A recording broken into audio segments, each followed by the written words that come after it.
Yours is yours and a bit mine.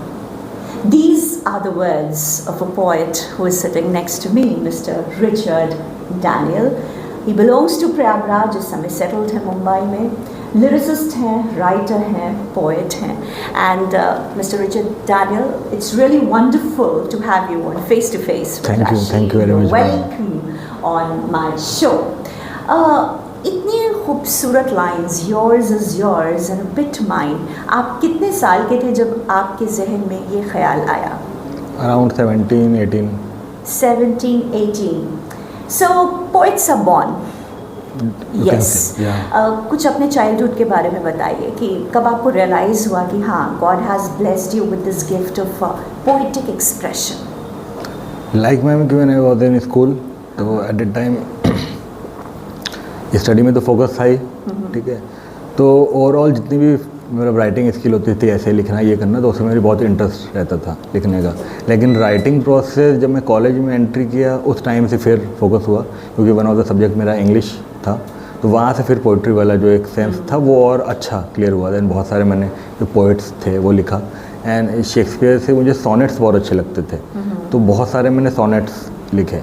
तो sonnets एक different form होता है पोइट्री का, लेकिन वहाँ से मेरी राइटिंग का जो एक फॉर्म था वो शुरू हुआ. फिर मैंने इंग्लिश में बहुत सी चीज़ें, सॉन्ग्स और बहुत सारी चीज़ें इंग्लिश में. राइट. रिचर्ड, हम लोग को एक इंस्पिरेशन मिलती है, घर से मिलती है, कुछ लेगेसी हमें मिलती है. तो घर में कोई लिखता था, लाइक मम्मी? या माय फादर. हाँ. या because he is a teacher, he is a journalist, और उनकी राइटिंग स्किल बहुत अच्छी थी. तो बहुत सारे न्यूज़पेपर्स में और आर्टिकल्स उनके छपते रहते थे. नाम जानना चाहिए? या mister Amroz Paul Singh, late mister Amroz Paul Singh ji. और उन्होंने आपको आपका पेन नेम भी दिया? या डेफिनेटली पेन नेम तो ये उन्हीं का था, एक तरह से कह सकते हैं. रम केरानवी. या because he is from Kairana, तो केरानवी वाला टाइटल उनका लगा. तो मुझे बहुत लेट में मालूम पड़ा, जब एक्चुअली मैं तो फर्स्ट ऑफ ऑल उनका, क्योंकि इच्छा थी कि मैं लॉयर बनूँ. तो और आप बने भी? या आई हैव. तो ये एक बड़ा स्ट्रेंज सा कॉम्बिनेशन है. एक तरफ एक ऐसा profession that believes in all black and white, और एक तरफ एक poetic creative world that is full of all the colours in the world. तो कैसे आपने बैलेंस किया? I would like to know. This is something interesting. And yes ma'am. तो after my graduation my father want me to become a lawyer. Okay. So I have studied in Delhi University. I have cleared the exam and then I have studied in Delhi University CLC. तो वहाँ से फिर मेरा law पूरा हुआ. Then I have practiced around 8-9 years. I have practiced 8-9 years. Yeah, and around 3 and 4 years before I started working on this lyrics and this type of things. So तब मुझे मालूम पड़ा, जब मैं इस चीज़ में फील्ड में एंट्री कर रहा था along with industry, along with my profession lawyer के संग, तो मुझे मालूम पड़ा कि मतलब he used to write also. मतलब राइट अलग फॉर्म में तो लिखते थे, लेकिन ये राइटिंग फॉर्म में तब मुझे पता चला कि मतलब ही इज़ टू राइट. तो फिर मैंने कुछ उनकी ऐसे लिखे हुए चीज़ें मिली, तो वहाँ से मुझे नाम आया कि गम केरानवी है. ओके. सो देन ऐसा नहीं था कि मैंने वो नाम को लेना था, वहाँ से ऐसा कुछ हुआ. लेकिन उनकी इच्छा थी ऐसा कि वो भी लिरिक्स फॉर्म में होते. ठीक है. तो एक उनकी जो इच्छा थी वो रह गई, तो लॉयर वाली इच्छा तो मैंने पूरी कर दी. देन कोरोना में क्या हुआ कि उनकी डेथ हो गई फिर.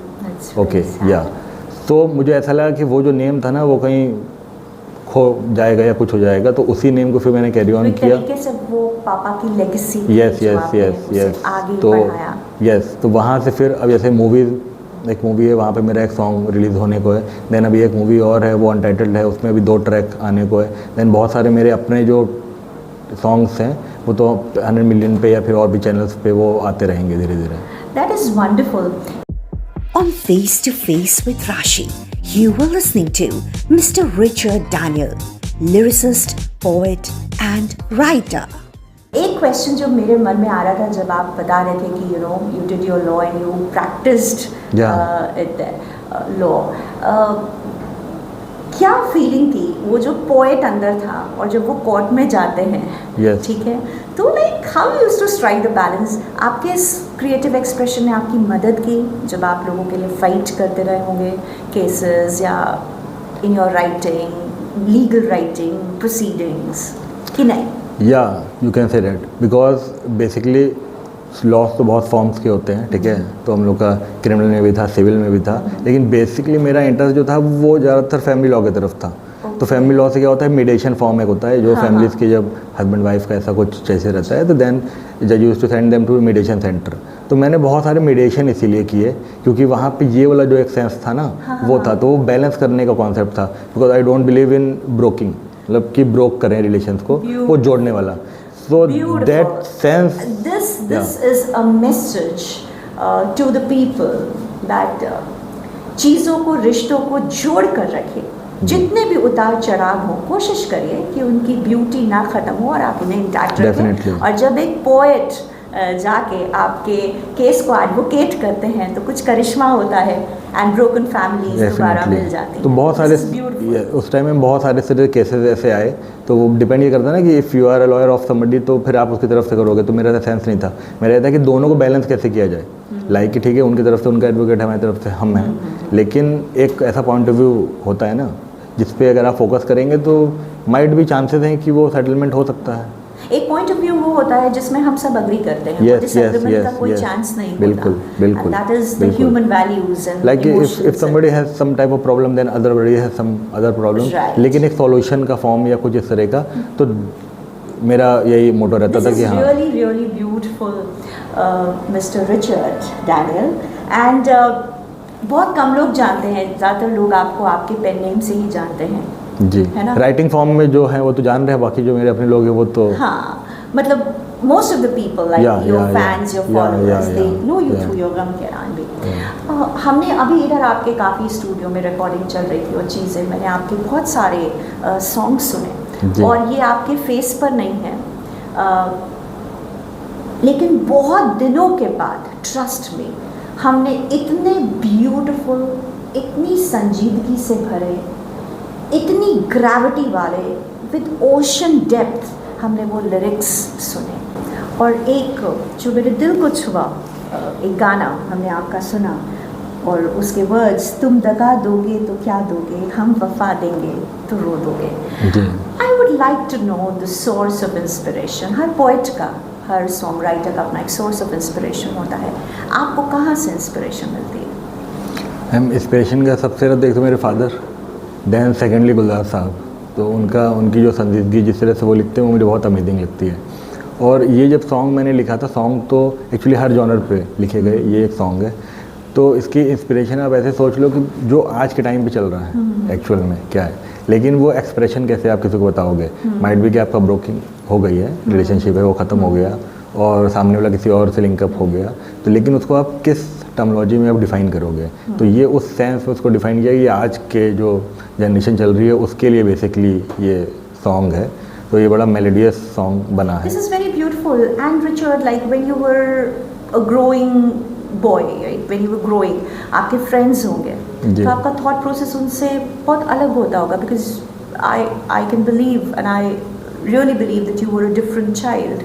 तो कैसे आप एक बैलेंस करते होगे, या आप एक लवर ऑफ सॉलिट्यूड थे, आपको एकांत पसंद था, क्या आप एक डिफरेंट पर्सन थे? यस, हम फ्रेंड लोग को बहुत ज़्यादा समझ में नहीं आता, बहुत से लोग थे बोलते भाई तुम लिखते भी हो। अच्छा, वो ऐसा वाला है क्योंकि वो जो ये काम है ना, और बहुत से लोग ये भी पूछते होंगे किसके लिए लिखते हो। हाँ, ये तो क्वेश्चन आता ही रहता है, लेकिन अब लाइक कि मैंने शिव जी के ऊपर भी सॉन्ग लिखा, या फिर कोई आइटम सॉन्ग भी लिखा, या अभी जो मूवी में सॉन्ग आ रहा है वो एक लड़की है उसके ऊपर है, तो अब लड़की के लिए कैसे सोच ले, तो वो तो एक फीलिंग को आपको अपने अंदर वो तो अज्यूम करना है या, तो वो ऐसा कुछ नहीं कि किसी पर्टिकुलर, अब मैं सॉन्ग्स अगर सुनता भी हूँ या कुछ अगर पढ़ता भी, तो ऐसे नहीं किसी को सोच के, वो उसका जो एरोमा है उस एरोमा को फील करना होता है, सबसे मेन एसेंस वही है। तो सॉन्ग्स तो बहुत सारे, अब जैसे अभी ये आप दगा वाला बोल रहे हो, इसके बाद जो हमारा कवाली है वो बहुत ही अमेजिंग सॉन्ग है, वन ऑफ द, यस, मैं फरियादी। Very beautiful. कब रिलीज हो रहा है? मैम आई थिंक कि जनवरी में होना चाहिए। This is wonderful, wonderful. बहुत ज़्यादा उसके बारे में नहीं बात कर सकते हैं, but it is one of the most beautiful things that you will listen to, and you know a real divine. Indie pop में कवाली का ऐसा कोई स्कोप नहीं है। कैसे ये कॉम्बिनेशन आया मिस्टर रिचर्ड? आई तो cannot, like your name, you are Christian I believe, right, and then आपकी उर्दू इतनी अच्छी है, आपकी हिंदी इतनी अच्छी है, आप भगवान शिव पर भी लिखते हैं, ठीक है। What kind of person you are? You're a great human being.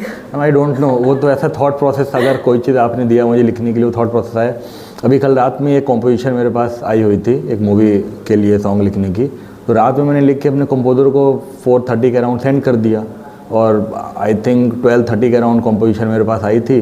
तो 4 आवर्स समथिंग ऐसा कोई टाइम लगा। वो अंतरा पार्ट था पूरा, क्योंकि मुखड़ा पार्ट तो पहले हो चुका था।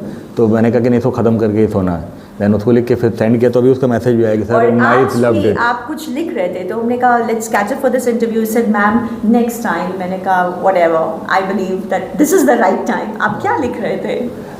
ऐसा कुछ अभी निकला था, वही कुछ वर्ड्स ऐसे मेरे दिमाग में क्लिक किए थे वहाँ पे, क्योंकि वो सॉन्ग इस तरह का था।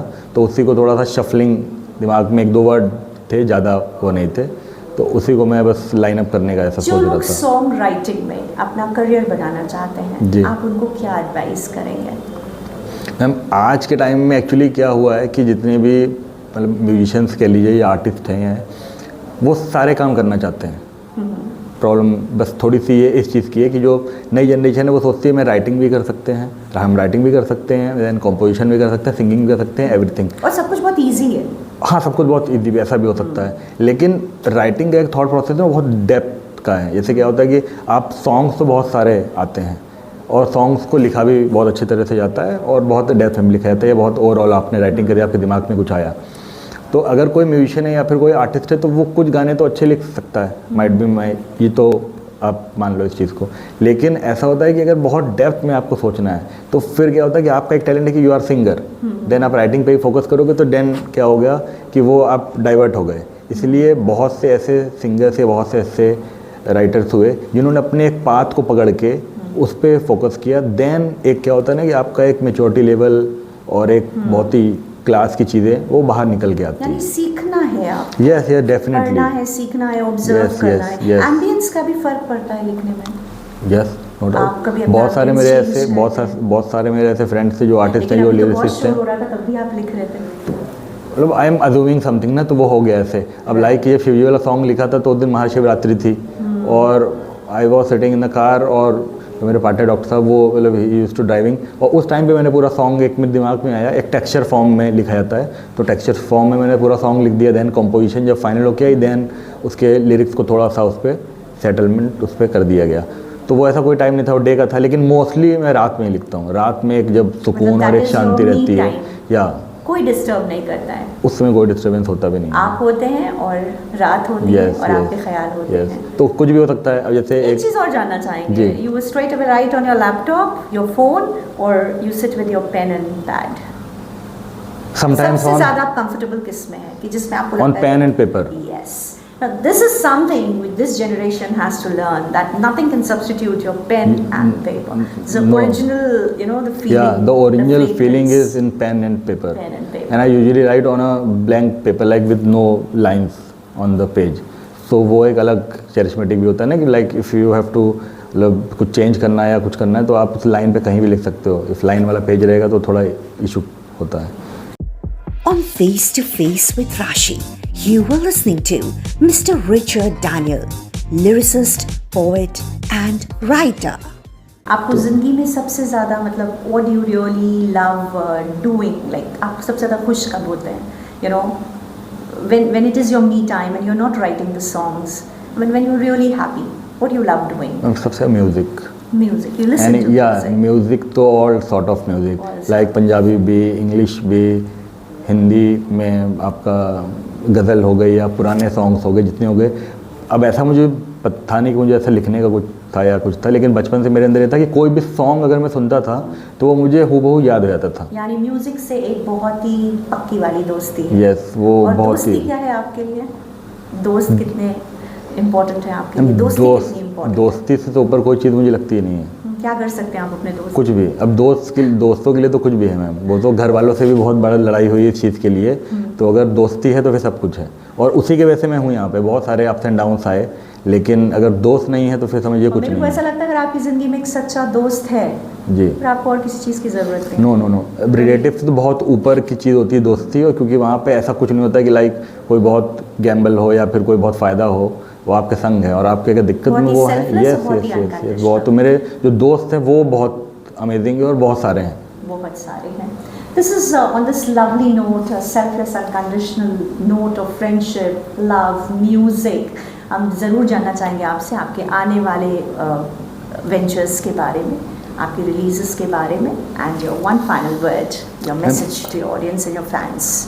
यस मैम, सॉन्ग्स तो बहुत सारे अब आएंगे। आई थिंक इस ईयर में आई थिंक 2 or 3 सॉन्ग्स आ सकते हैं। मूवी भी में भी रिलीज़ होने को है, तो वो अगर हो गए तो वो सॉन्ग आएगा।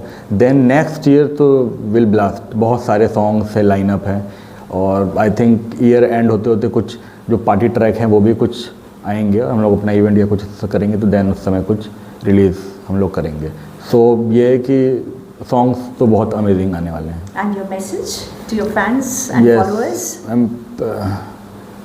ऐसा कोई मैसेज तो नहीं है, लेकिन हाँ ये है कि अगर लाइफ में कोई चीज़ सोचा है, जैसे एक मैसेज मेरे दिमाग में ऐसा है कि मैं बहुत सारे ऐसे लोगों से मिलता हूँ जिनकी एज हो जाती है, तो उनका ये कहना होता है, अभी मैं एक शादी में गया था, वहाँ पे मुझे एक लोग मिले, उससे पहले भी बहुत सारे लोग मुझे मिलते हैं, तो ये बोलते हैं कि हाँ मेरी इच्छा थी, लाइक मुझे राइटिंग था, या मुझे सिंगिंग करना था, या मुझे कुछ करना था, मुझे इच्छा थी लेकिन मैं कर नहीं पाया क्योंकि फैमिली इशू ये।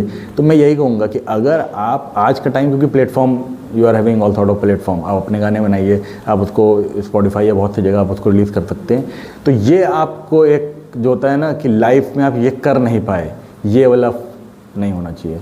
अगर आपने सोचा है कि हाँ, तो आप साइड बाय उसको भी कर सकते हैं। ये नहीं हो कि फिर बाद में आप जब एक एज के बाद पहुँचे 50-60 में हो जाए समथिंग लाइक दैट, तो आप सोचे कि अरे मैं ये कर सकता था लेकिन मैंने किया नहीं। तो मेरा सिर्फ यही कहना है कि आपको जो सोचना है या जो सोच रहे हैं आप, उसको आपको चाहे थोड़ा ही करें, लेकिन वो करना बहुत ज़रूरी होता है। बिल्कुल, and it's never late in life because when you begin, that is the right time. That is my belief and faith also. And Mr. Richard Daniel, thank you so very much for giving your wonderful, wonderful time to me, my show and the channel. And I'm really thankful to the people who have helped me out in shooting this particular video. Thank you very much.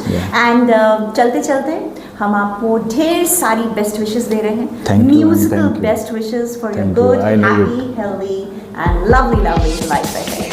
Thank you. Thank you.